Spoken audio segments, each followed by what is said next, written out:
Aloha Aina, and welcome to Voices of Truth, brought to you by the Kiwani Foundation. I'm Ehukekahu Cardwell, and welcome. Today we're very privileged to have a very special guest with us, Meleanna Meyer. Meleanna, welcome. Aloha. Good morning, or is it afternoon almost? Thank you for having me here today. Great to have you on the show. We've been wanting to have you on for a long time. I'm delighted to be here, Eho. Thank you. As you know, we've been talking to activists in the movement. Right. And we've been asking them how they got involved. What made them get out of their, what we call armchair activists, made them get out of their chair and decide, you know, I'm going to get involved in this. I want to be a part of this movement. Right. So I want to pose that question to you. What made you go from, you know, maybe being a mom, a wife, an armchair activist to say, you know, I want to include this in my life also. This is something I need to do. Well, actually, that's a wonderful question.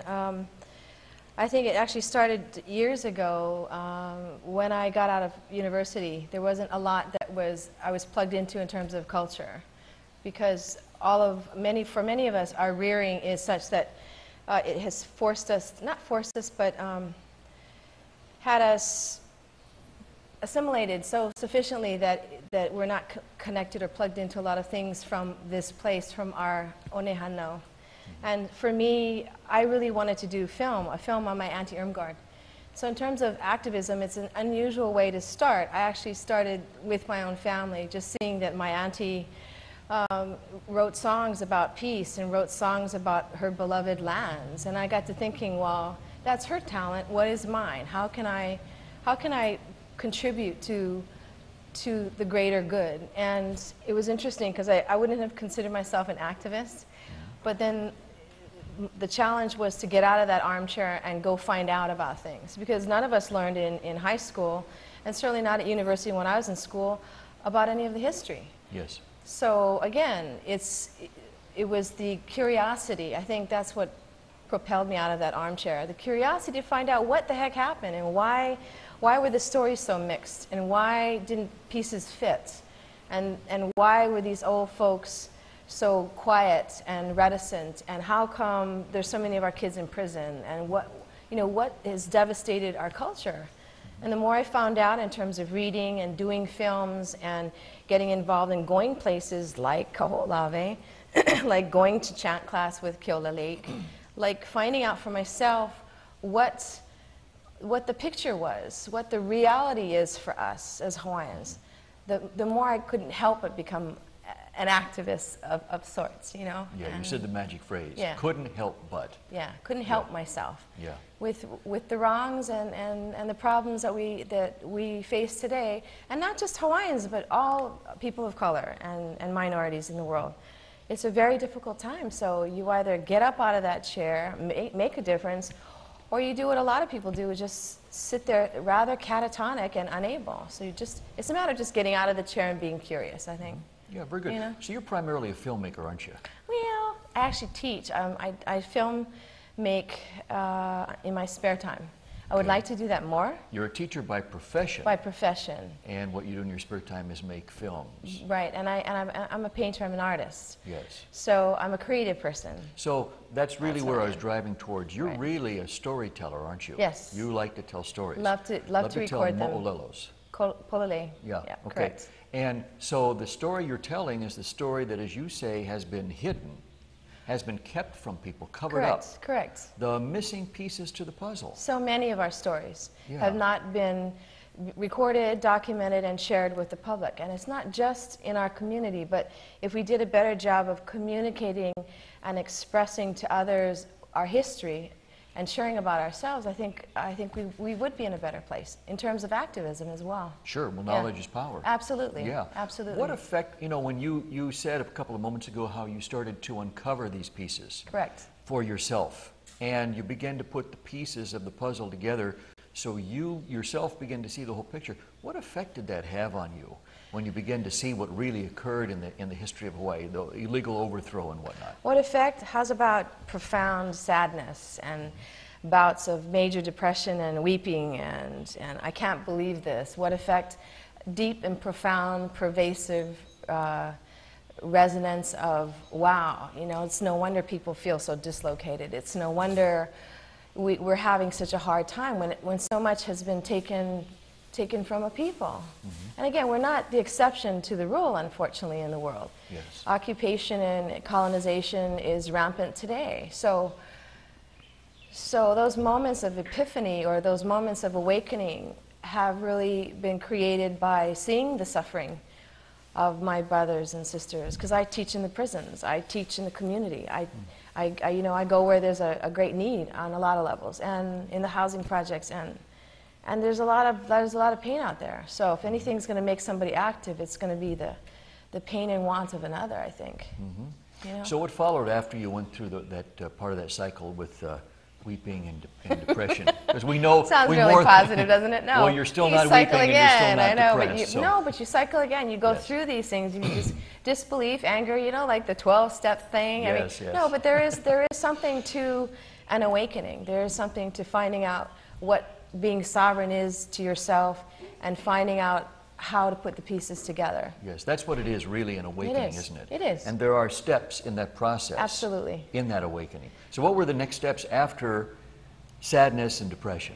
Well, you know, like, what can I do here? Am I going to, like, you know, do the drug thing and the drink thing and sort of lose a lot of years? Or am I going to, like, try to make a difference? I have two children, 2 young boys, and they're not so young anymore. They're in their late 20s and mid-20s. And that was a time, also, I raised them as a single parent. So that was important. And for me, I said, well, what am I leaving to these kids?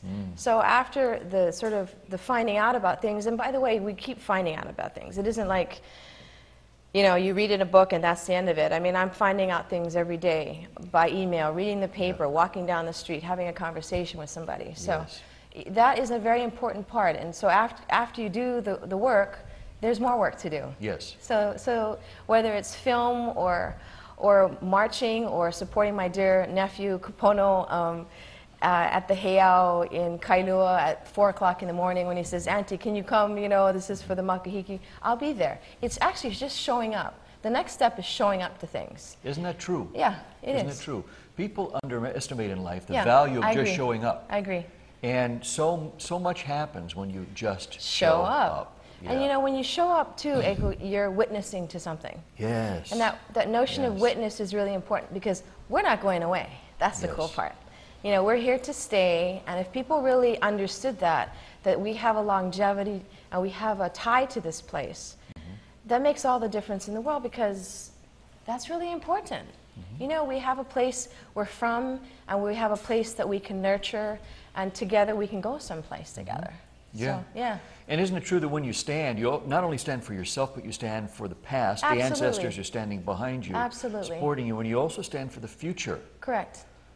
The generations to come. Yeah, and that's the way it should be. Yeah. You know, we don't stand alone. Otherwise, I wouldn't be here today. Yes. That's for sure. Meleanna, tell us, take a couple of minutes and tell us about one of the favorite stories you've told on film. Tell us, pick one of your favorite stories, one that you really delighted in putting on film. And what was that story? What did you tell people? Well, I'll tell you, of the 3 stories that I'm really proud of, Onipa'a that I did with David, we filmed for 5 days and did that, recorded that whole event. Back in 93. 93. Yes. Actually, I will tell you about that, because in terms of sovereignty, that was the most global in the sense of an outreach to the public, because others could join in that conversation. What was so profound about it was seeing 20,000 Hawaiians show up to something. Like you say, showing up. Yes. And actually feeling their pain, feeling my pain, and knowing that I wasn't alone. So I think in terms of doing this kind of work, filmmaking in particular, and teaching, there's a direct relationship with another person or with people. So when you can capture that and then talk about it, and then express it in terms of how important it is that we take care of each other. That's the big thing.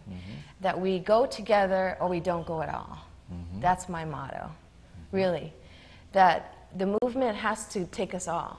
Yes. In some way. So there are different ways for us to get involved. People don't have to make films. They just have to call their tutu, who they haven't talked to in months. They have to go, you know, go work in a loi if Uncle says, come help, instead of saying no. Or when your mom wants you to do something. the answer is yes. What can I do? So in terms of Onipa'a, what I saw was that moved me was that we're here, that we're present to each other, and that all of this does make a difference. And just the fact that we don't show up at things all the time, quote unquote, in terms of numbers, doesn't mean that we're not there. But I would dare say and challenge people, hey, guess what? This is in a very important time right now. People have to get out of their chairs. They have to show up. They have to go kokua and be stewards of the land. They have to get involved with their kids' education. Because I'll tell you something, without it, you know, we're history. We are history. And this is we're the 8th generation. You know, Yes. Kumu talks about that, Keola Lake. Yes. And many others, Sam Ka'ai and others, they talk about this being the time. And unless we maintain our culture, practice our culture, become more familiar, get involved, it'll nalo vale, it'll all blow away. Yep. And that's sort of, you know, the call for us right now. It's a very important time. Yes. Yeah. I'm sure that people that are watching out there, some of them are feeling the call right now. I hope so. And I hope so too. I believe so. Yeah. And, you know, I think it's important for us to stress here that when somebody answers the call, it doesn't necessarily mean that they stop doing what they're doing and do this in place not. of. Yeah, It absolutely can be not. something very small. Very A small small. contribution Sure. can have a huge impact, like dropping a pebble into Yeah. into some water Absolutely. and seeing the ripple effect. Absolutely. Yeah. Tell us about the current filmmaking project you're involved in, that you're working on right now, which I think is very exciting. Well, listen, I'm very excited myself about it, except that I work full-time teaching, and I do try to get some painting in. So film right now has been on the back burner, but I really want to bring it out. So any of you out there in the world who are interested in this particular project, it would be wonderful. It's a piece called Hawaii, My Beloved Country. And it's really about the music and the example of Lili'u Kalani, her life, and what her music tells us, what our old oli and our old chants tell us, and the fact that we have a tradition of speaking to each other and singing to each other. And there's the poetry and the kauna and the nuance of all of that is really something that's untapped. So this piece really intends to bring her music and her mana'o again to life in a different way, and then to have all others who are doing her music, who are inspired by her, participate as well. So I'm really excited about it. Wow, sounds fantastic. Yeah, it will be. You did a showing in Oakland, didn't you? Oakland, did. California, I did. With this piece. I did with Ho'okui Kahi. Yes. With Alice Walker, right? Yes, yes. Right. And how did that go? Actually, it was a sold-out, you know, packed house, and it was unusual. And that's a large theater. Well, yeah, you know, maybe 150, 200. It's you know, not a huge theater, but what was great about it was Alice invited the Oakland community, and so there are lots of Hawaiians, but there are also a large number of blacks in the audience. I was moved because what Alice was talking about was that our story as Hawaiians affects other people, and that we have examples to share. So through Ho'okui Kai, she was saying, hey, we support you. In solidarity, we are with you. And I really got the message that that's what we need to be doing today. We need to be talking to each other outside of our own communities in polite, kind ways, inviting people in, because that's where change happens, one person at a time. And here's a black community who is totally supportive of what we're doing and who feels our pain. And that was a very profound experience for me, thinking, my God, our stories are relevant to other people, not just Hawaiians. That's right. She was moved by that. Yeah. And I am moved by those experiences of exchange and, again, relationship. That really meant a lot to me. You're planning to take the film across the United States, aren't you? I am. I'm just trying to figure out how to do that right now. Oh, we'll work it out. Okay, all right. That's a very exciting project. It is, it is. Yeah. And, you know, the thing that I'd like everybody to know is that, you know, a film is a large thing, and it takes a lot of passion and commitment and follow-through and money and time and everything else. But how's about just getting up in the morning and making breakfast for your kid, you know, just to make sure he doesn't go to school hungry? You know, when I think about sovereignty, it doesn't have to be anything large. It can be like just taking care of yourself. Yes. You know, and that's so important today. Doesn't it start with that always? It has to. It has to start right here. It has to. Yes. Really. Yes. That's the way I feel. So it's not a big thing. And yet, all of us together, it becomes something larger than ourselves. Yes. I think it's very powerful for that reason. If you take care of your ohana, absolutely, that's an act of sovereignty. Totally. Yeah, if you work in the Lo'i, that's an act of sovereignty. Absolutely. Speak the language, hula. Absolutely. Anything like that is exactly. an act of sovereignty. And you know, mahalo kia kua. Because you got to have that faith that you can make a difference, and you have to be hopeless. I mean, hopeful in a hopeless world. Yes. And which is not easy to do, by the No, way. not today. Not today at all.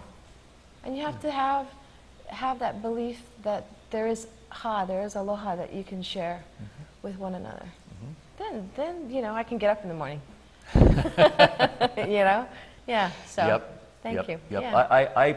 My perception of you is you're somebody that just doesn't get up in the morning. You bound out of bed each day going, well, what can I do today? How can I affect people today? There's a little bit of that. I think I don't know if it's a mania or just a passion, but you know, there's a lot of work to do. And actually, I've got this funny sign over here I wanted to bring to show you. Can I show us the sign, and then I want you to talk a little bit about your teaching. Okay, I don't know where am I showing this. This is funny, okay? Because this was a sign that showed up at a peace rally, one of the three, and then I did another sign on the back for another march. Oh, this was a year ago when there were 3 rallies in one weekend. We had our not Kuikapono, but our Sovereignty March on the 16th or the 13th, and then the second was a peace rally, and the third was Martin Luther King. So this is for Martin Luther King. All want justice. This is Ea Kuikapono. So these things get reused, recycled. Beautiful. And actually, I want people to know that that's really important, to sort of see life as ongoing and fluid and messy.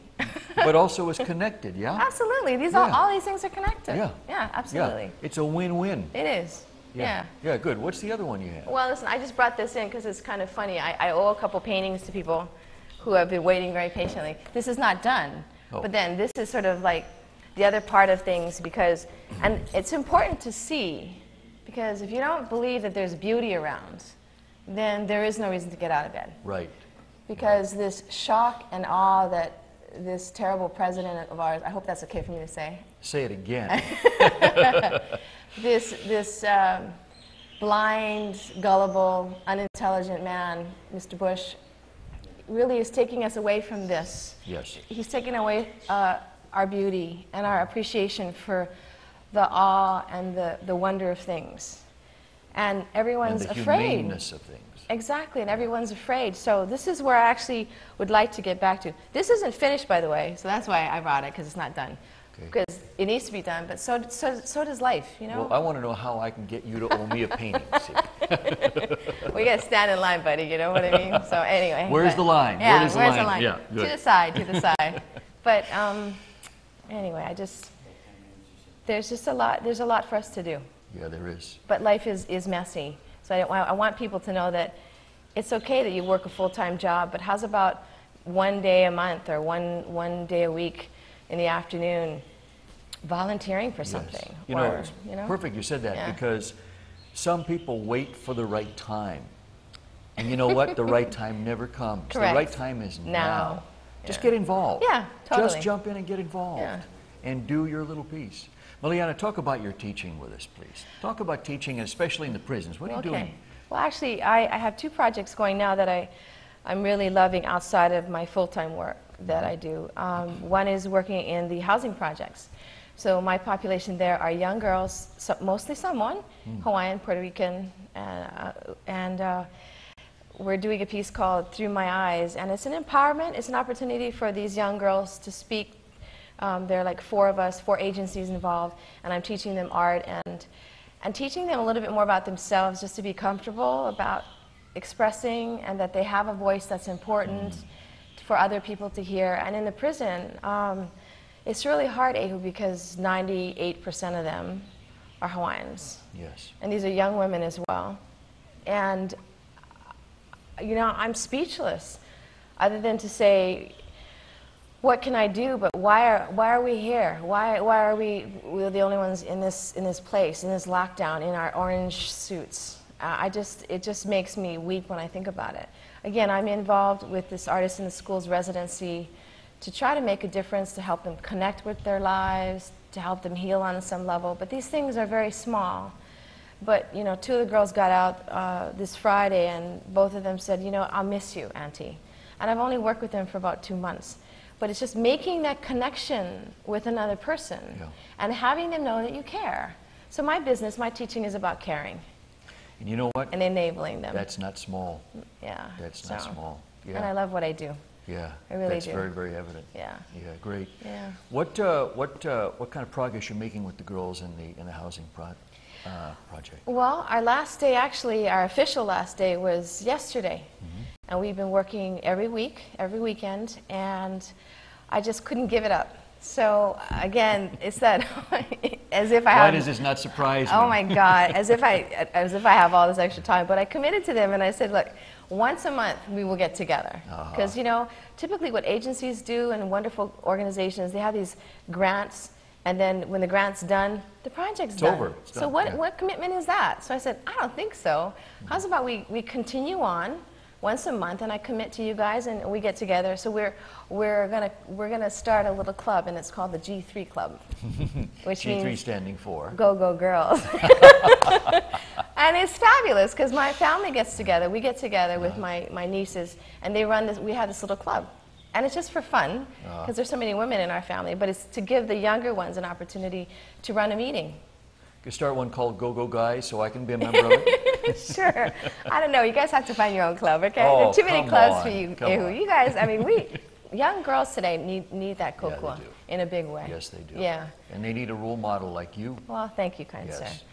And I've got 5 sisters. I know. So, you know, as far as I'm concerned, And they're all they're like you.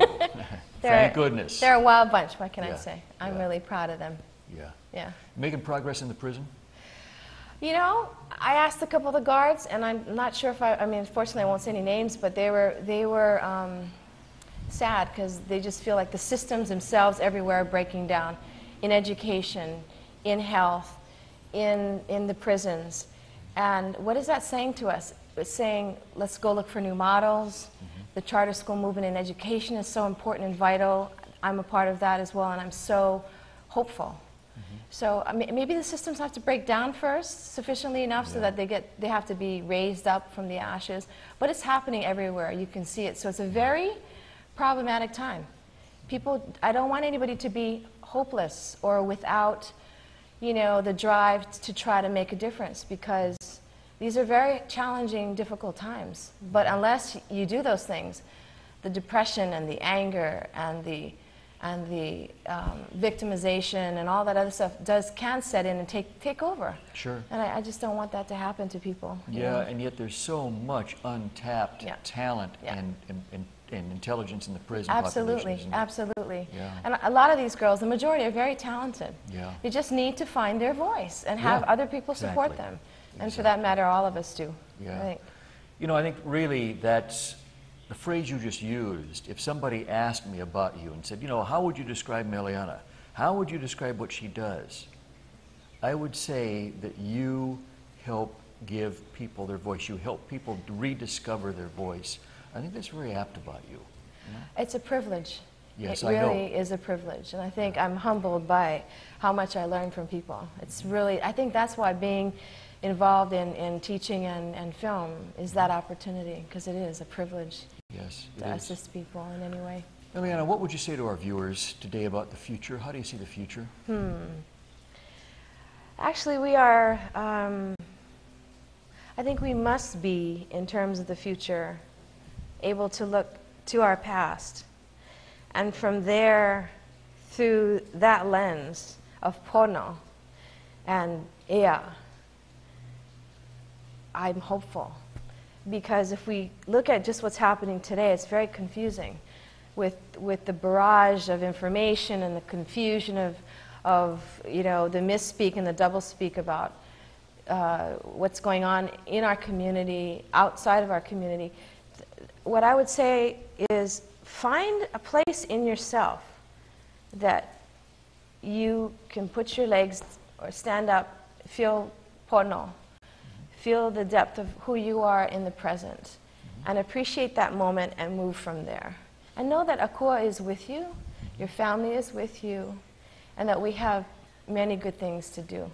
And so I'm hopeful. I have to be, otherwise, I don't know. It would be too frightening to think of the alternative. Yes. So what would I do is just imua.